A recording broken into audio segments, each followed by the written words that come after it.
नमस्कार दोस्तों, भगवान कल्कि के लीला के इस एपिसोड में आप जानेंगे भगवान कल्कि का अति विरोध और संघर्षों के कारण क्या है, पाखंडवाद का पर्दाफाश और अहंकारियों का नाश किए भगवान कल्कि।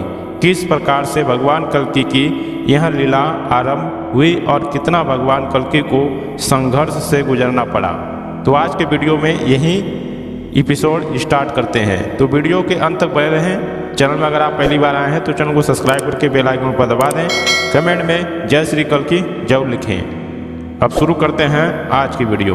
भगवान कल्कि लोगों के समक्ष ये प्रश्न खड़ा करते हैं कि जब यह मार्ग धर्म अथवा परमात्मा खुदा गॉड का है और सृष्टि में सर्वोच्च सर्वोत्कृष्ट एवं सर्वोत्तम है, तब इसमें सत्य धर्म में अति विरोध और अति संघर्षों का कारण क्या है? ऐसा विरोध और संघर्ष क्यों और कैसे उत्पन्न होता है? आइए अब उत्तर की तरफ चला जाए।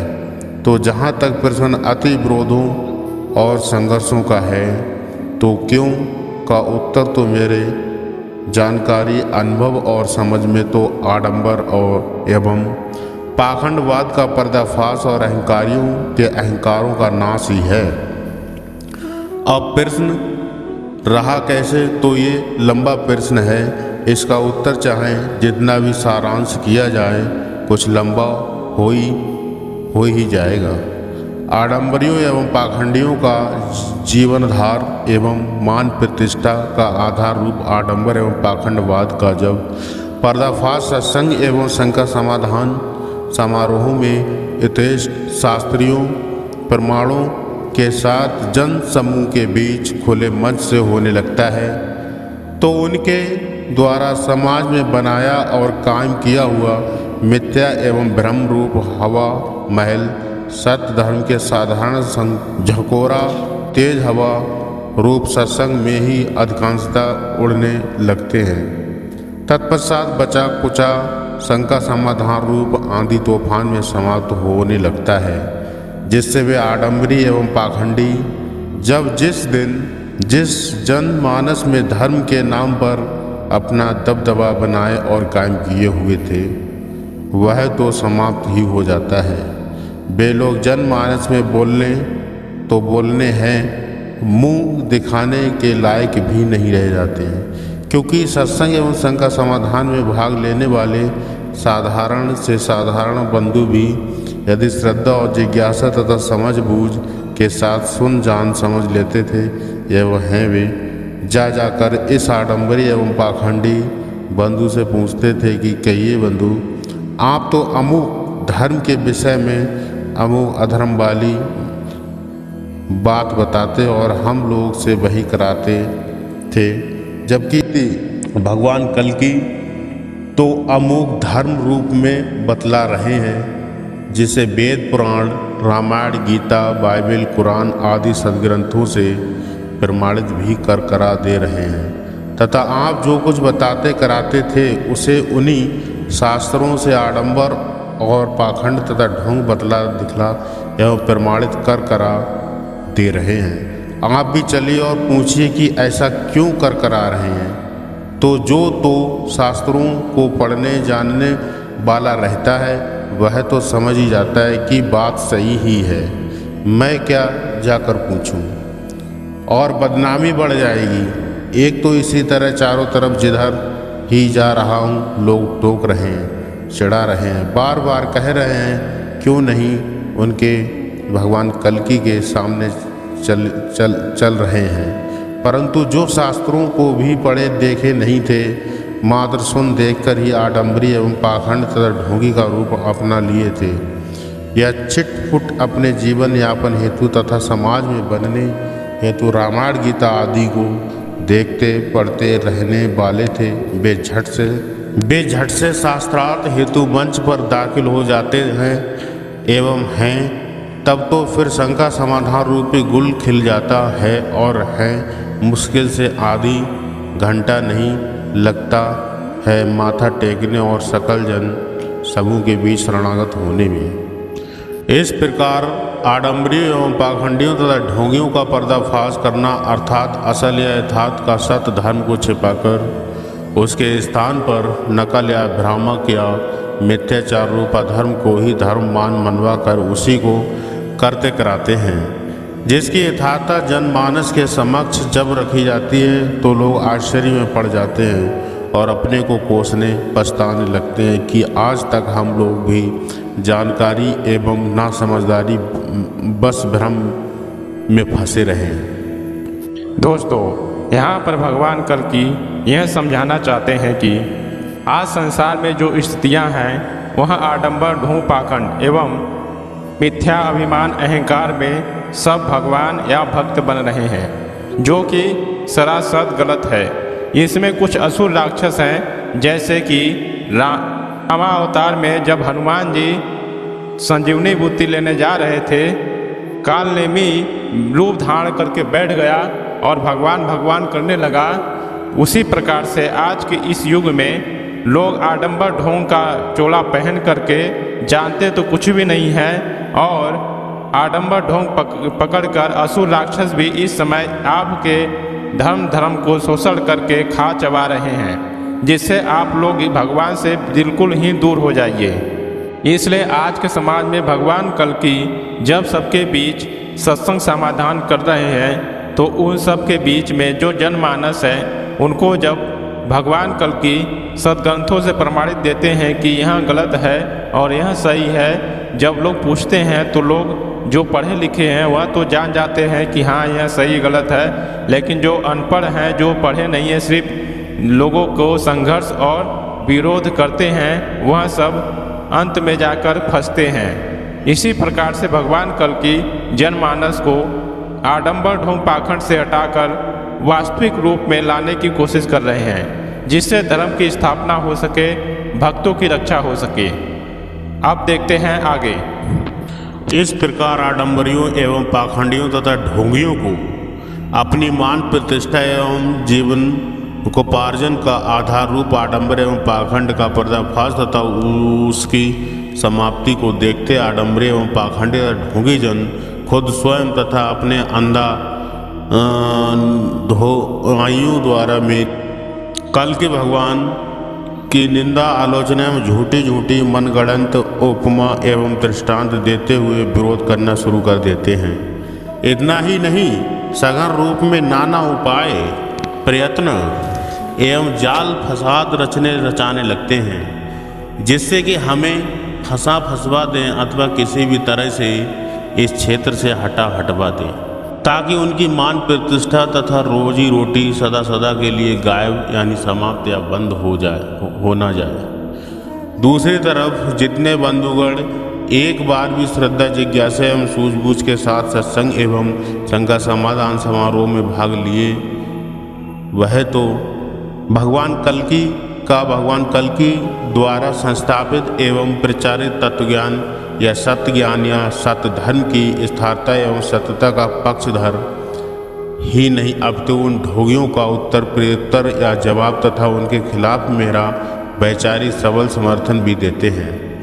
तब आडंबरियों एवं पाखंडी जन मनगढ़ंत थोती मिथ्यापूर्ण बातों द्वारा उन पक्षधरों एवं समर्थों की भी निंदा, आलोचना एवं विरोध करना शुरू कर देते हैं कि ये सब पैसा रुपया पाए हैं तभी तो उसके लिए लड़ रहे हैं। इन पक्षधरों का कहना है कि हम लोग अभी आप के तरफ हो जाएंगे, बशर्ते कि आप लोग चलिए किसी भी रूप में उसे गलत या अपनी जो बातें कह रहे हैं उसे सही साबित प्रमाणित करा लीजिए।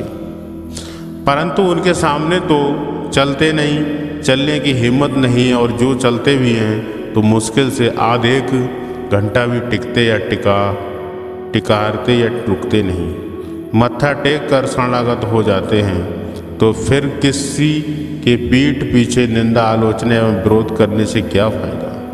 परंतु जिसकी मान प्रतिष्ठा एवं रोजी रोटी का आधार ही जा रहा हो, भला वह कैसे बर्दाश्त कर सकता है, कैसे चुपचाप बैठ सकता है, कैसे किसी की सुन सकता है। परिणाम यह होता है कि घनघोर विरोध एवं संघर्ष तक पर उतारू हो जाते हैं। जिससे सामान्य पक्षधर मौन होकर बैठ जाते हैं। उनको क्या क्या लगा है कि झगड़ा करें, यही विरोधों का कारण है। अहम यानी अहंकार एक ऐसा जटिल प्रश्न है कि बिना सावधान हुए, बिना मन केंद्रित किए एवं बिना गहन विचार अथवा सूक्ष्म भाव के सुनकर भी जान समझ पाना आसान नहीं, अति कठिन बात है। अहम रूपी अहंकार संस्कृत भाषा का संस्कृति परक शब्द है, जिसका हिंदी भाषा में अनुवाद या अर्थ मैं होता है। अहम प्रत्येक चेतन प्राणी एवं में ही होता है। अहम ही सामान्य अवस्था में शरीर को क्रियाशील करता है। हालांकि आत्मा से अलग कोई अस्तित्व नहीं होता है, इसका अस्तित्व आत्मा के सहयोग पर आधारित रहता है। अहम ही सो है और सो ही सेल्फ है और सेल्फ ही रूह है और रूह ही जीव है। अहम यानी जीव शरीर और आत्मा के मध्य ताल मेल कराकर संसार में क्रियाशील रखने का कार्य करता रहता है। इस प्रकार आत्मा की सहायता से जीव रूप अहम संपूर्ण साधन साधना संपन्न सृष्टि की सर्वोच्च, सर्वोत्कृष्ट एवं सर्वोत्तम रचना रूप मानव शरीर पाया कि संसार में परम प्रभु की सृष्टि को देखे, भ्रमण करते, यत तत् सर्वत्र जाए, आवश्यकता अनुसार उत्पादन करे एवं उत्पादन के अनुसार उपभोग करता हुआ ऐसी विचित्र सृष्टि रचना, संचालन एवं नियंत्रण करने कराने वाले परम प्रभु की कीर्ति एवं महत्व का गान करे। परंतु जीव बेचारा संसार में शरीर के साथ ब्रह्ममय या आत्मामय या ईश्वरमय रहता हुआ आता है, तब पहले से उपस्थित मायामय शरीर और संपत्ति में जीव को ही मायामय कहते हैं। जीव इस आने वाले ब्रह्ममय जीव को ब्रह्म या ईश्वर या आत्मा से संबंध विस्थापित या अलगाव या काट कर मायामय बना दिया करते हैं और इसी व्यक्ति वस्तु या शरीर संपत्ति में संसार में गुण दोष रूप दो रस्सियों में बांधकर पशुवत घूमने करने और भोग भोगने लगता है और सृष्टि चक्र में चक्कर काटने लगता है।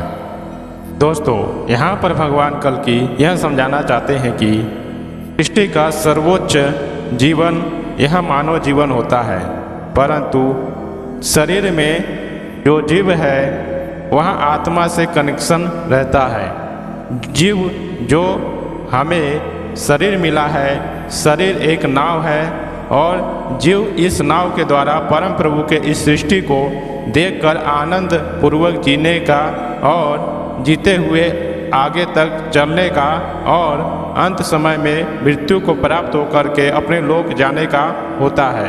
परंतु इस संसार में जब आत्मा ईश्वर ब्रह्म से हटकर जीव एक शरीर में आता है तो वहाँ बॉडी यानी शरीर को ही अपना सब कुछ मान लेता है। शरीर के लिए वह सब कुछ करने लगता है। रोटी कपड़ा मकान रुपया या माया में फंस करके दोष गुण से युक्त होकर के वह शरीरमय ही बन जाता है, जिससे उसको यही नहीं पता होता है कि मेरा पिता या मेरा कोई और भी संरक्षण करने वाला है जो आत्मा है। आत्मा से हटकर वह जीव शरीरमय होकर मायामय संसार में भटकता रहता है और जब शरीर छोड़ता है तो इसी माया जाल में फंसने के कारण वो 84 लाख योनियों में भटकने शुरू कर देता है। लेकिन यह शरीर परम प्रभु की असीम कृपा और मेहरबानी से जब मिलती है तो एक ही कृपा के लिए मिलती है कि मानव शरीर पा करके भगवान की सृष्टि को जानो, अपने आप को जानो और शरीर को जानो और मेरे सृष्टि में जाकर, मेरे धरती पर जाकर मेरी बनाई हुई दुनिया को देखकर आनंदित हो और मेरा गुणगान गाओ। इसी वजह से भगवान अपने मानव तन को दिया है, लेकिन आज मानव संसार में आकर माया जाल में फंसकर अपने आप को भगवान से दूर कर बैठा है और दूर के साथ साथ भगवान पर ही आक्षेपण लगने लगता है कि भगवान मेरी किस्मत में ऐसा लिख दिया, ऐसा कर दिया, क्योंकि ऐसा है ही नहीं। लेकिन मानव सिर्फ एक ही बात को बोलता रहता है, देश काल परिस्थिति को देखते हुए वह ईश्वर पर लाछन लगाता है, भगवान पर लाछन लगाता है जो कि मिथ्या, अहंकार एवं अभिमान है जो बिल्कुल ही मिथ्या है। जैसा जो करता है वैसा ही उसको भरना पड़ता है। यह मानव शरीर एक बार मिलता है, फिर 84 लाख योनियों तक भोगना पड़ता है। इस मानव शरीर में उसी प्रकार से परीक्षा के रूप में दिया जाता है कि अगर तुम इस मानव शरीर में परीक्षा पास कर लिए तो तुम्हें आगे अपने लोक या मेरे लोक आने का अवसर प्राप्त हो जाता है। परंतु वह संसार में आकर के संसारमय होकर वो संसार की वस्तु और व्यक्ति और स्थान में ही फंस जाता है। तो अब देखते हैं आगे भगवान कल्कि क्या कह रहे हैं। चूंकि प्रत्येक जीव ज्ञान अज्ञान यानी जानकारी ना जानकारी में भी आत्मा, ईश्वर, ब्रह्म से संबंधित ही रहता है।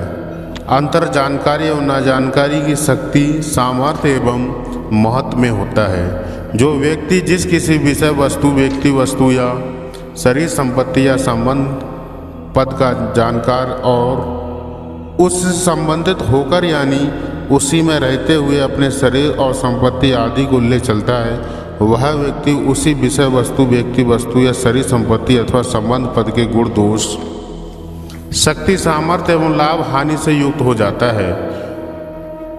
उदाहरणार्थ, यदि अपने शरीर को चारों के साथ किया और रखा जाएगा तो चोर बनेगा, बदमाशों के साथ रखा जाएगा तो बदमाश बनेगा, डाकू के साथ रखा जाएगा तो डाकू, लुटेरा के साथ रखा जाएगा तो लुटेरा, अपहरणकर्ता के साथ रखा जाएगा तो अपहरणकर्ता, कतली या हत्यारे के साथ रखा जाएगा तो हत्यारा बनेगा। पुनः यदि व्यापारी के साथ रखा जाएगा तो व्यापारी बनेगा, कर्मचारी के साथ रखा जाए तो कर्मचारी, शिक्षक के साथ रखा जाए तो शिक्षित बनेगा, अधिकारी के साथ रखा जाएगा तो अधिकारी बनेगा, नेता के साथ रखा जाए तो नेता बनेगा, परिवार के साथ रखा जाए तो पारिवारिक बनेगा, समाज के साथ रखा जाए तो सामाजिक बनेगा। साधु के साथ अपनी शरीर रखा जाएगा तो साधु बनेगा, सन्यासी के साथ रखा जाएगा तो सन्यासी बनेगा, त्यागी के साथ रखा जाएगा तो त्यागी बनेगा, ऋषि महर्षि के साथ रखा जाएगा तो ऋषि महर्षि बनेगा। साधक सिद्ध योगी के साथ शरीर को रखा जाएगा तो शरीर साधक सिद्ध योगी बनेगा, शिक्षा के साथ रखा जाएगा तो शिक्षित, विचार के साथ रखा जाएगा तो विचारवान, धन के साथ रखा जाएगा तो धनवान, अध्यात्म के साथ रखा जाएगा तो आध्यात्मिक, संत महात्मा के साथ रखा जाएगा तो संत महात्मा बनेगा। आत्मा में रखा जाएगा तो आत्मामय बनेगा, ब्रह्ममय या ईश्वरमय रखा जाएगा तो ब्रह्ममय या ईश्वरमय बनेगा। तत्वज्ञानी के साथ रखा जाएगा तो तत्वज्ञानी बनेगा, अथवा भगवान के साथ रखा जाएगा तो भगवत स्वरूप बनेगा ही। इस प्रकार इस शरीर की ऐसी रचना है, ऐसी विशेषता है कि जिस किसी विषय, व्यक्ति, वस्तु, शरीर, संपत्ति, संबंध, पद एवं शक्ति, सामर्थ्य की जानकारी तथा उससे संबंधित होकर उसी में होकर रहने पर उसी के गुण दोष, लाभ हानि एवं शक्ति सामर्थ्य से युक्त हो जाती है। हालांकि एक और ही विशेषता यह है कि प्रत्येक विषय, वस्तु, शरीर, संपत्ति, संबंध, पद एवं शक्ति, सामर्थ्य शरीरों को अपना यानी अपने मात्र से युक्त ही रखना चाहता है तथा अपनी क्षमता भर प्रयत्नशील भी रहता है। यदि यही पर आकर अर्थात इसी विशेषता के अंतर्गत अहम रूप अहंकार, मैं और मेरा से प्रारंभ होकर टकराव या संघर्ष व उग्रतम रूप ले लेता है, जिसकी अंतिम परिणति युद्ध और संहार रूप विनाश या प्रलय है। प्रत्येक विषय वस्तु, शरीर संबंधी, संपत्ति, संबंध, पद एवं शक्ति, सत्ता, सामर्थ्य एवं बजाय, सद्भाव, सद्व्यवहार, सद्विचार, सदाचार एवं सत्कर्म के एवं मेल मिलाप से रहने के अपनी अपनी क्षमता, शक्ति, सामर्थ्य का प्रश्न एवं टकराव या संघर्ष का रूप लेकर अपने शक्ति, सामर्थ्य को जानने समझने की कोशिश करने लगती है। जबकि शक्ति, सामर्थ्य की यथार्थता, जानकारी और पहचान तो शांति में ढंग से यथेष्ट प्रमाणों, सदग्रंथों, वेद पुराणों, रामायण, गीता, बाइबल, कुरान आदि के पुष्ट प्रमाणों एवं वैज्ञानिक तौर तरीके से भी करना श्रेयस्कर होता है। परंतु युग परिवर्तन के बेला में इसी प्रकार का हलचल होता है और ये हलचल तब तक चलता रहता है जब तक कि भगवान खुदा गॉड स्वयं अवतरित होकर भूमंडल के अहंकारों मैं और मेरा, तू और तेरा के संघर्ष में स्वयं भाग लेकर अपने विश्व विराट रूप अर्थात सृष्टि का संपूर्ण मैं तू मुझ आत्म तत्व शब्द रूप परम तत्व से ही आदि में उत्पन्न होता है और अंत में मुझ आत्म तत्व शब्द रूप परम तत्व में ही महाप्रलय के समय भी विलय हो जाता है। परंतु मध्य में भी जब कभी जिस किसी जीव पर परम प्रभु की अपनी अवतरण की बेला में सत्य धर्म स्थापना की प्रक्रिया में विशेष कृपा करके शरणागत स्वीकार कर आनंद श्रद्धा एवं श्रद्धालु एवं जिज्ञासु भक्तों को तत्वज्ञान पद्धति के माध्यम से उत्पन्न और विलय रूप को दर्शा देता है। और आज दोस्तों भगवान कल्कि के इस एपिसोड में इतना ही।